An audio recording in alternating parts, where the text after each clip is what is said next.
Kristu inkosi uyabusa. Esifundweni sethu sekuqala lesimiso lesukula namuhla lesitholakala encwadini ya Ezekiel Old Testament chapter 4 verse 1 to 17 bazalwane. Lesifunzeke kanjena manje ngivotsana umuntu thatha sibheleke eqase libumba usibeke embi kwakho bese udweba lidolobha laseJerusalem kuso ubobe sewenda siboniso sekuvinjetelwa kwalo yakha indongade kuvimbetela wakhe luthango lokuvimbetetela umise inkambo eceleni kwalo bese ufaka imigcala yokubhidlita ilitungeletele ubobe sothatha ipani lensimbi ulibeke libe njengelubonza lwensimbi emkhathini wakho nelidolobha bese uyagucuka uyalibuka liyawube selivimbetelekile futhi yawulivimbetela lokhu kuyawuba sibonakaliso kuyo indlu yaka-Israyeli. Bazalwane malichubeka lapha ku chapter verse number 4 ubobe sewulala ngemhlubulo wakho wangesanqele ubeke sono sendlu yaka-Israyeli etikwakho kufanele usethwale lesono sabo emalanga langangalawo ekulala kwakho ngalowo mhlubulo ngikumisele emalanga langangeminyaka yokona kwakho ngako kutawuphela emalanga langemakhulu lamathafu 390 wethwele sono sendlu yaka-Israyeli dawuthi ungaqeda lokho uphindze ulale phansi futhi ngemhlubulo wakho wangasekudla wethwale sono sendlu yakaJuda ngumisele emalanga langangashumi lamane 40 lilanga lilinye bimele umnyaka munye. Bazalwane ngisafunza lesifundo sekuqala ngitsinzekile itolo umfundisi ngishumayelo yakhe ingitsinze kakhulu umfundisi akhulume lendaba ukuthi even lakamoya kulokhu lesikwendako akuthatheleki ngathi kahla ku serious ngitikhulute imoya kuyabona usuwendana lona nemprofeti Hezekiya uorderishwa uNkulunkulu ukuthi ende lokhu lathi akakwende uNkulunkulu kunetimbo lekubonakala ngathi siyadenda nje kanti asitendi nje kune impact lekhona lendakako even lekamoya. Ngitsinzeka kakhulu esifundweni sethu sekuqala ngumprofeti Hezekiya uthwalela uorderishwa uNkulunkulu ukuthi akathwalele akanani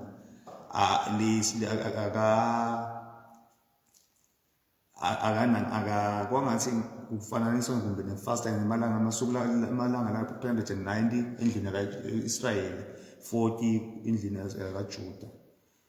Lisaqhubeka livile isifundo sekuqala sigucula ubuso bakho ububhekise nasekuvinjeteleni kweJerusalema nangemkhono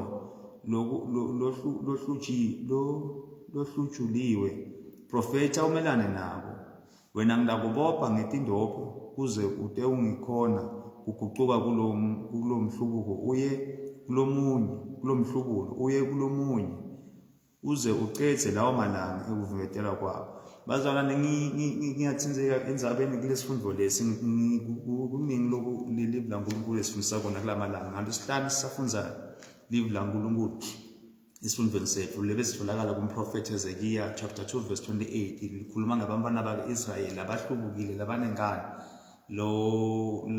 lathi uNkulunkulu lathi labeka orderishos nanoba angaya kibo angeke bamlalela akabe prepared. Kusho ukuthi esifundweni sanamuhla ngiyathinzeka kakhulu ukuthi nanoba abantwana baka-Israyeli bachubeka ngingamlaleli ngokwena ngoba lapha saqala le chapter bekuyicalling yakhe umprofeti Hezekiya.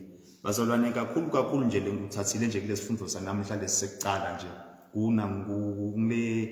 ngasimfundisi bekade ukuthi kutawuba njani kulesifundo ngiloko ukuthi kwenteka even kamoya kungabonakala ngase sidala sonke ngisithothanaze kuseni nje kulaba mhlambe laba ngakubona ngalenye indlela konje nje kukhulu kune shift lekhona kune impact lekhona. Isifundo sethu sesibili bazalwane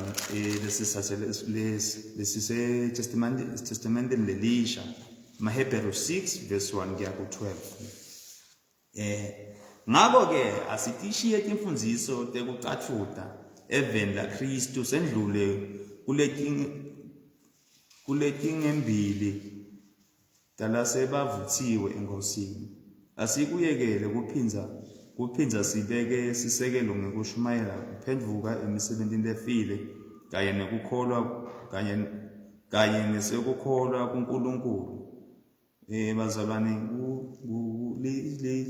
lana lesifundo sesibili kumaHebheru kuhle kakhulu bazalwane ukuthi sibonakalise phela bazalwane ukuthi masitala somveni siyakhula nje masitala emthandazweni letinkonzo tefu bese kubonakalisa ukukhula nje ukuthi singabe sesifanana nebantfu labasolo benda imvo yinye sikubonakala letitselo nje letake tasho ngosikade malangani make wethu lana ukuthi sesiphuniwe lapha encwasini yaJohn sesicotiwe nje sesengivini ngomvindo kungena yena.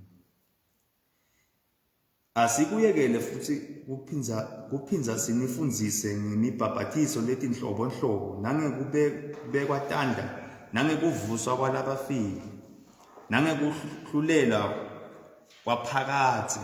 Lokhu siyakwenta nakuvuma uNkulunkulu. Kukhona labake bakhanyiselwa banambitsa sipho sasezulwini badzimata baba nesabelo samoya longcwele.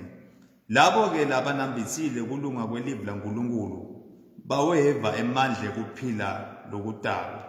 Nase bahlubuka kusho ukuthi bona mathupha sebaphinze bathi bethelela indvodzana yaNkulunkulu esiphambanweni bayithela ngelihlazo ebaleni. Labo kungeke kwenteke ukuthi baphinze baphendvuke. Bazalwane kuhle kusisahamba sibe cautious, sibe very cautious, sicaphele mfundisi kuthi asimblaspheme lo Jesu Kristu. Ngekusiphinde sihlubuke njengaleli velisho ngalesihlanu lithi bamahlubuka abanenkani. Siyabonga uNkulunkulu, siyabonga ukuthi namhlanje lisolo liyakhuluma lesifundo sesibili kuthi siqaphele hlubuka ngoba hlubuka kutaba ngathi simbe sithi sesiphinde siyambethela thina sefu indvodzana yaNkulunkulu. Umhlabathi lonatha emanti emvula nayina njalo nje bese umilisa tilimo letiba lusito kulabo labawulimako ubusiswa nguNkulunkulu. Kodwa nangabe umhlaba umilisa emanyiva netinqaqabutane awunamsebenti walutho futhi usengotini kucalekiswa nguNkulunkulu nesiphetfo sawo kushiswa ngemlilo. Kuhle bazalwane ukuthi sibe productive, sibe ngilomhlabathi lonatha emanti emvula njalo, singabi ngilomhlabathi lomilisa emanyiva netinqaqabutane lo sinesiphetfo sawo sekushiswa ngumlilo. Kodwa bazalwane bami noma sikhuluma kanjena nje asesabi lutho. Ngani? Ngobe siyanati ukuthi ninako lokungcono lokumaqondzana nensinziso yenu. Ngobe phela uNkulunkulu akekhethi futhi angeke ayikhohlwe imisebenti yenu yeluthando lenilukhombise ekusiteni labangcwele njengoba nenda namanje. Sifisa shengathi ngulowo nalowo kini angakhombisa loko kushisekela ngekuqiniseka ethembeni lenu kuze kube ngusekugcineni. Sifisa ukuthi ningavilaphi kodwa nibe njengabo labo labadla lifa letethembiso ngekukholwa nangekubeketela.